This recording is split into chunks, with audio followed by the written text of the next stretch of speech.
Të nderuar të pranishëm në këtë xhami, vazhdojmë me mësimet dhe porositë që i marrim nga libri Riyadus Salihin të Imam Neveviut rahimahullahu taala, i cili në këtë libër ka përmbledhur ajete nga Kurani fisnik dhe hadithe të pejgamberit sallallahu alaihi wasallam, me të cilat ja kanë ndriçuar besimtarit të rrugën drejt Allahut subhanahu wa taala.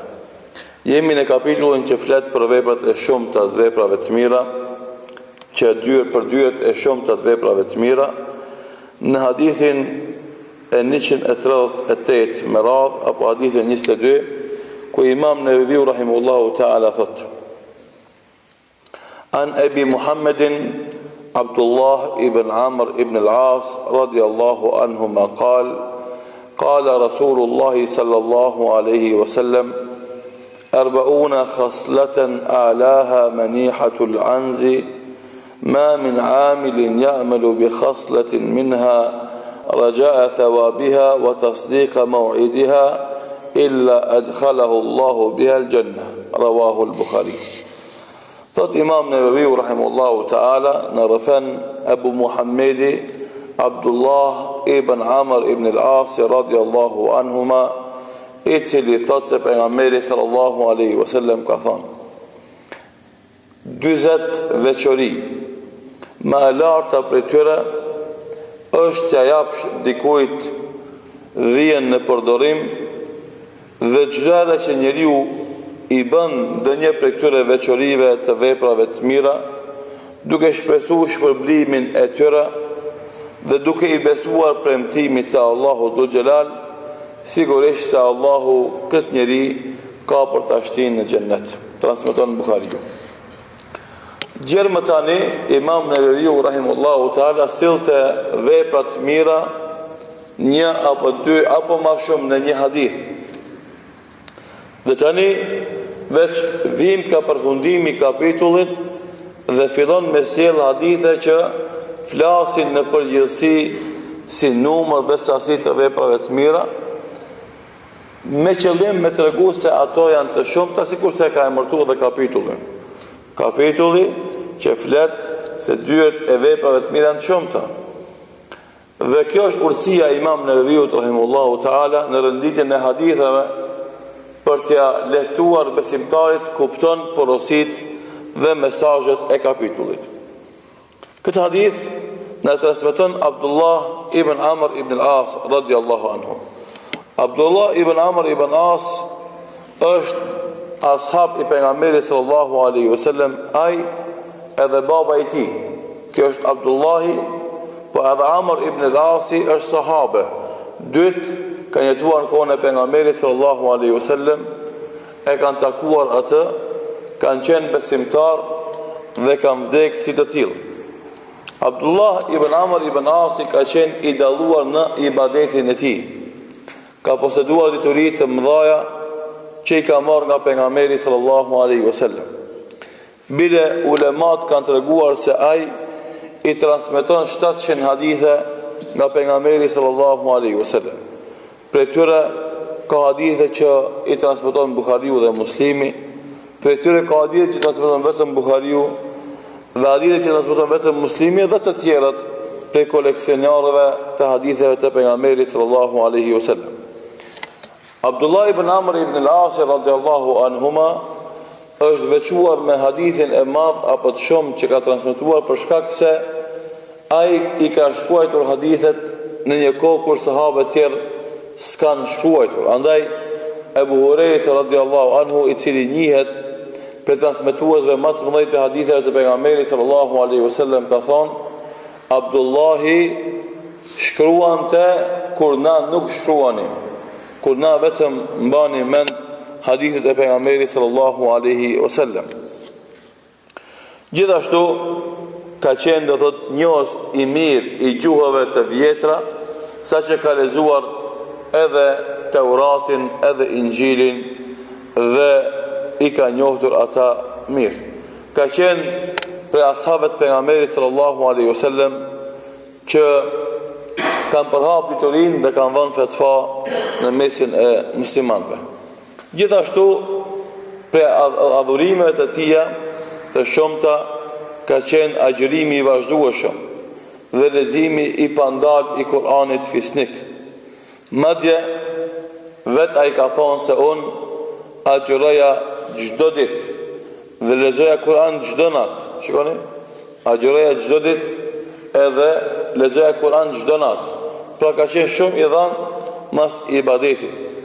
Edhe ja treguan këtë rast pejgamberi sallallahu alaihi wasallam, edhe më thiri pejgamberi sallallahu alaihi wasallam, edhe kur shkova te ai më tha, ka ardhur lajmi se ti agjeron çdo ditë dhe lexon Kur'an për çdo natë. I thash po, o i dërguari i Allahut, synoj me këto vepra të fitoj shpërblimin e Allahut subhanahu wa taala. Atëherë pejgamberi sallallahu alaihi wasallam i tha, të mjaftojnë për një muaj të agjërosh 3 ditë. I thash, kam mundësi edhe më shumë. Tha pejgamberi sallallahu alaihi wasallam, dije se ki obligime edhe ndaj gruas tane, ki obligime edhe ndaj mysafirëve tu, ki obligime edhe ndaj trupit tanë. Andaj, nëse donë me agjëru më shumë, agjëro agjërimin e Davudit a.s. i cili ka qenë adhuruesi më i madh i Allahut subhanahu wa taala. I thash, e cili është agjërimi i Davudit a.s. Tha, agjërimi i Davudit a.s. është të agjërosh një ditë dhe të hash ditën tjetër. Dhe pastaj më tha pejgamberi sallallahu alaihi wasallam, waqra al-Qur'ana fi kulli shahr. Tha dhe bën hat me Kur'anin për një muaj. I thash, o i dërguari i Allahut, unë mund të lexoj edhe më shumë se kaq. Atëherë më tha, lexoje Kur'anin bën hat në për 20 ditë. I thash, muj edhe më shumë se kjo. Tha, bën hat me Kur'anin për 10 ditë. I thash, muj edhe më shumë se kjo. Tha, atëherë lexoje Kur'anin dhe bën hat me për 1 javë, edhe mos lexo më shumë se kjo. Pse?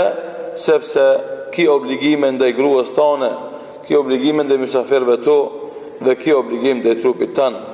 Pastaj tha pejgamberi sallallahu alaihi wasallam, fashaddad qal ky thot Abdullah ibn Amr ibn As, fashaddadtu fashuddid alay, se nëse ti ja ngushton vetvetes, ka ngushton Allahu atëherë ty.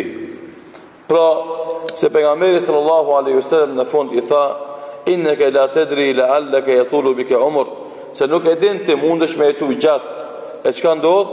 E pastaj do të dëshirosh me bë, po do të kesh mundësi me bë, thot Abdullah ibn Amr ibn Asi, dhe kur u plaka, e dëshiroja ti pranoj leximet e pejgamberit sallallahu alaihi wasallam, por atëherë ishte vonë. Andaj ky rast në këtë formë, edhe pse tregohet në librat e hadithit në forma të ndryshme, tregon se Abdullah ibn Amr ibn Asi radhiyallahu anhuma ishte njeri i dhënë mas ibadetit, agjërimit të ditës dhe leximit të Kur'anit, por pejgamberi sallallahu alaihi wasallam e mësoi që të bën balansin mes adhurimeve vullnetare karshi Allahut xhelal dhe obligimeve të tija karshi familjes së vet, mysafirëve të tij, po edhe trupit të tij.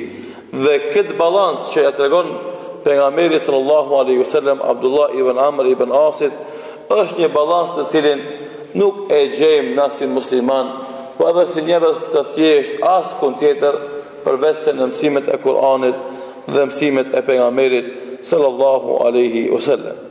Abdullah ibn Amr ibn Asi me këtë dituri që kishte edhe me këtë ibadet, ishte ai që i printe muslimanëve, saqë do thot Muawiya radhiyallahu anhu e bëri guvernator të Kufes një kohë, pastaj e largoi prej atij asaj pozite.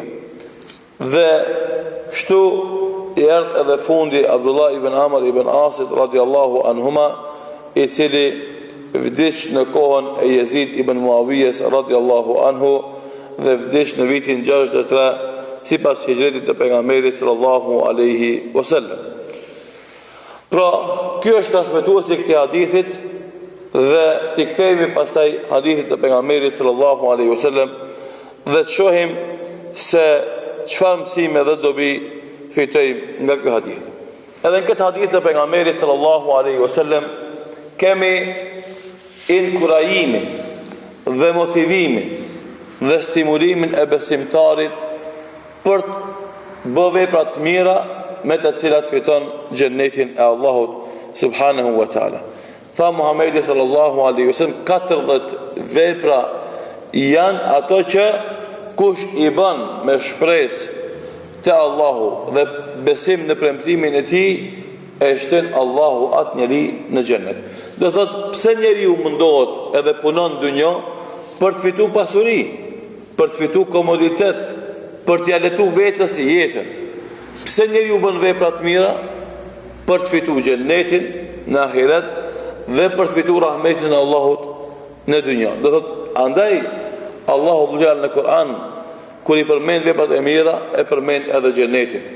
Edhe pejgamberi sallallahu alaihi wasallam kur i përmend veprat e mira e përmend edhe xhennetin, që me ta shtu ti vullnetin me i bën veprat e mira, sepse ato nuk shkojnë bosh, ato nuk shkojnë kot, por i bën dhe fiton për tyre shpërblimin nga Allahu subhanahu wa taala, siç thot Allahu në Kur'an për shembull në surën Kaf ajeti 107 dhe 108, ku thot innal ladhina amanu wa amilus salihat kanat lahum jannatul firdausi nuzula khalidin fiha la yabghuna anha hiwala.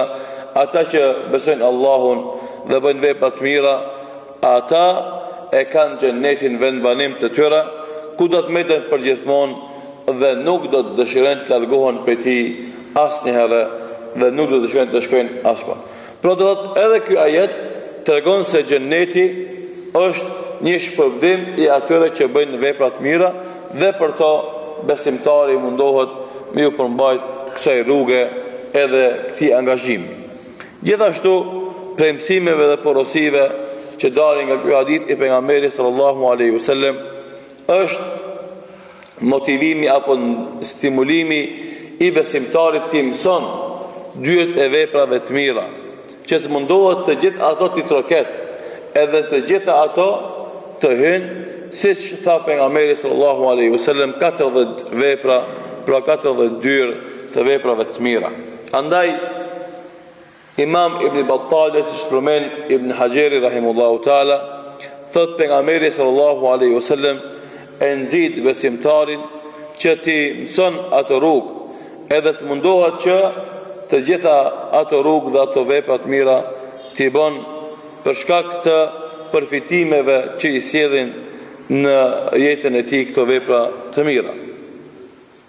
Andaj ti ndihmosh atij që prodhon diçka, ti ndihmosh atij që është i paaft, ti ambulosh metat muslimanit, ti ambrosh nderin e muslimanit, ta gëzosh muslimanin, ti azhërosh vendin në mezhlis muslimanit, ti tregosh rrugën e hajrit dhe të mirët muslimanit, ti japësh fjalën e mirë, të mbjellësh farat dhe pemt, të ndërmjetësosh për muslimanin, të vizitosh të sëmurin, të përshëndetësh dhe të flasësh për dorë, të këshillosh, të mëshirosh, edhe këto dhe të ngjashmet me to janë dyert e veprave të mira që besimtari duhet të troket dhe të futet në to dhe të mundohet të bën ato për të fituar shpërblimin te Allahu subhanahu wa taala.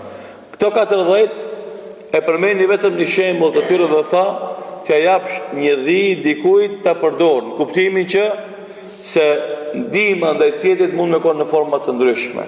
Mes tjerave ka qenë e njohur në kohën e pejgamberit alayhis salam, që japsh dikujt domethënë s'ki mund si ndoshta më shumë, se ki një dhi, ama jap një ditë atij që ai do thot ta ushqeje, të japë kullos, po edhe ai ta mjele, edhe qumshtin e asaj ta marrë për veti dhe në akşam ta kthen ty domethënë dhjen. Faktikisht e shfryzon bereqetin, prodhimin, ata kthen përsëri bazën.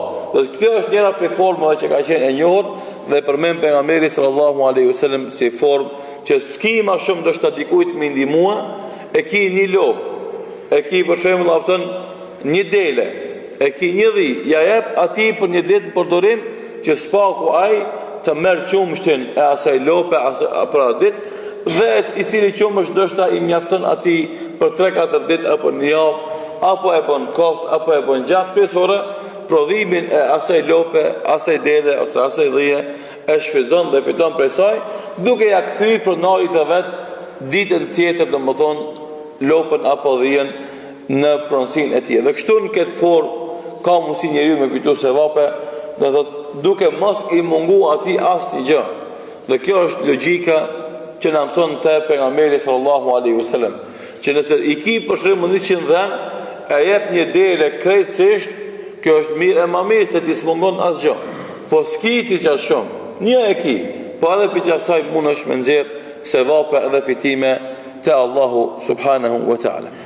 Dhe në këtë formë pejgamberi sallallahu alaihi wasallam ja qel dyrt e të mirave besimtarit, ashtu sikur se na tregon Allahu në Kur'an kur thot në surën Baqara: "Laysa al-birru an tuwallu wujuhakum qibala al-mashriqi wal-maghrib, walakin al-birra man amana billahi wal-yawmil akhir wal-malaikati wal-kitabi wan-nabiyyina wa ata al-mala ala hubbihi dhawil qurba wal-yatama wal-masakin wa ibn as-sabil was-sa'ilin wa fi ar-riqabi وأقام الصلاة وآتى الزكاة والمؤفون بعهدهم إذا عاهدوا."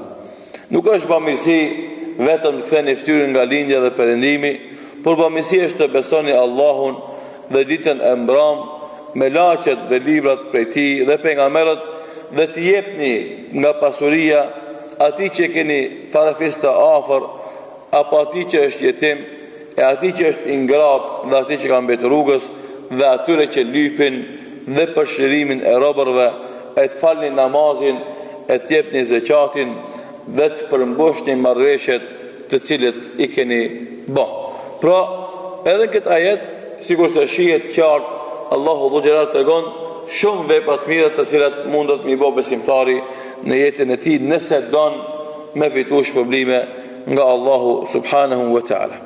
Gjithashtu premtime dhe porosive që dalin nga ky hadith i pejgamberit alayhis salam është të kesh mendim të mirë për Allahun subhanahu wa taala. Domethënë kur e bën ti një vepër, mos mendosh se ajo vepër të ka shku hoç, se ajo vepër nuk ka nxjerr rezultate, se ajo vepër nuk ka sjell shpërblime prej Allahut subhanahu wa taala. Çdo herë kur ta bësh një vepër, ti je i bindur se Allahu ka me ta paguajt.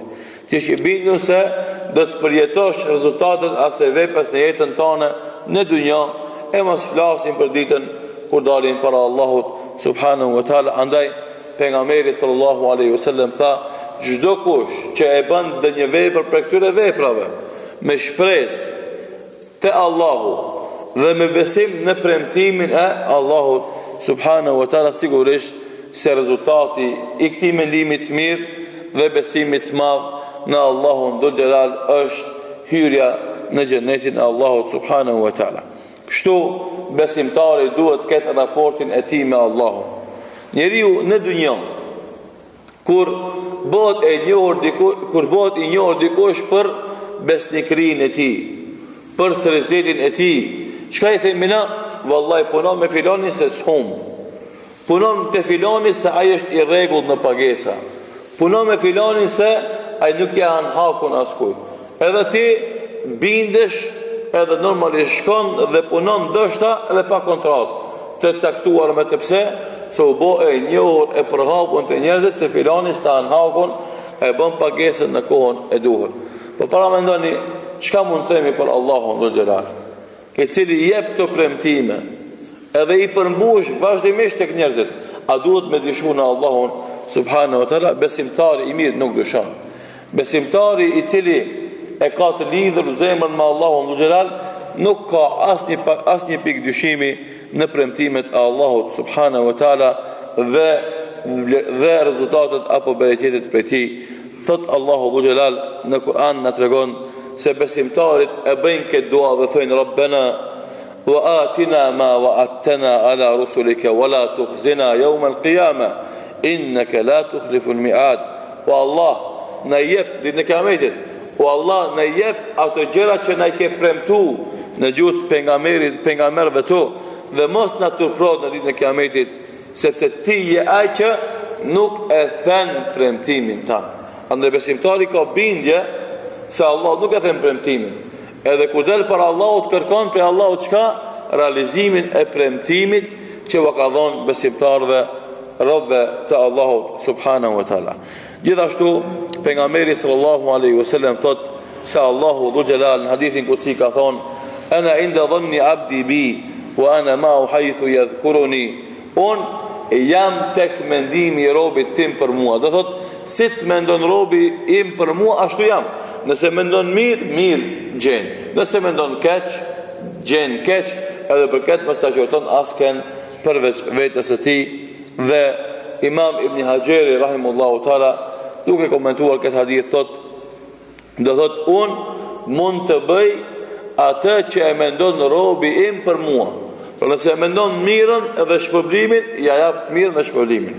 Nëse e mendon të keqen, ja jap të keqen dhe ndëshkimin. Pra çka të libesh për Allahut, edhe si të mendosh për Allahut, ashtu e ki edhe rezultatin. Gjithashtu pejgamberi sallallahu alaihi wasallam në lidhje me mendimin e mirë për Allahun dhu xhelal ka thonë: la yamutanna ahadukum illa wa huwa yuhsinu billahi adhan, ose yuhsinu dhanna billah. Mos vdes askush për jush përpos se duke pas mendimin e mirë për Allahun dhu xhelal. Pra njeriu nuk duhet me dhënë shans shejtanit me ja prish mendimin për Allahun. Por ai duhet çdo herë me kry obligimet karshi Zotit, edhe me pas shpresën në premtimet edhe bereqetet edhe shpërblimet e Allahut dhul xhelal. Dhe kjo sigurisht se ndodh. Do asnjëherë besimtarit si ka me të borç Allahu dhul xhelal. Dhe asnjëherë s'ka me të puna pa ja la, domethënë pa ja dhënë shpërblimet Allahu dhul xhelal atij njeriu që është angazhuar në veprat e mira. Por fatkeqësisht njeriu i cili ngutet, i cili nuk din me madhnu Allahun si duhet, fillon me mendu keq për Allahun subhanahu wa taala. Pra besimtari, siç kanë thonë ulemat, nëse don me pas mendim mirë për Zotin, ai duhet me mendu se Allahu ka rahmetin e madh, se Allahu e ka faljen e madhe. Dhe sidomos kur është i shëndetshëm, edhe domethënë i fuqishëm, ta e bën punën, ta bën angazhimin dhe të shpreson shpërblimin për Allahut subhanahu wa taala.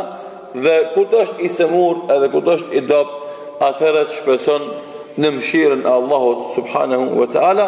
Dhe kështu besimtari e nxit vetveten vazhdimisht të jetë afër me Allahun subhanahu wa taala.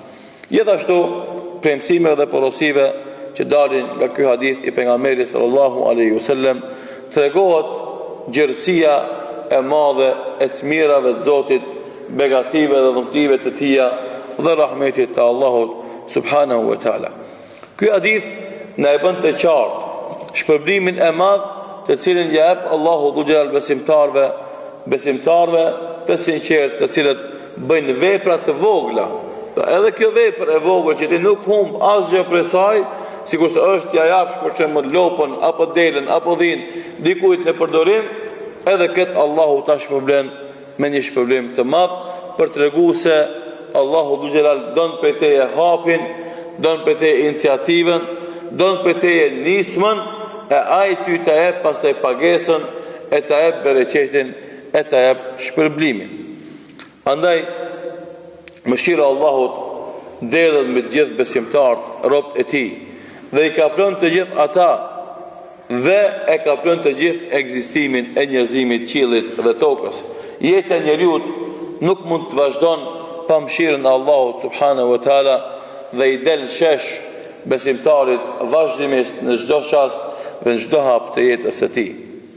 Njeriu kur e kupton këtë gjë, se rahmeti i Allahut është ajo që e ka pranë jetën e tij dhe është me të vazhdimisht, atëherë ja i jep zemrës së besimtarit një qetësi dhe një lumturi të cilin e ka edhe në momentet e vështira, edhe në momentet e sprovës.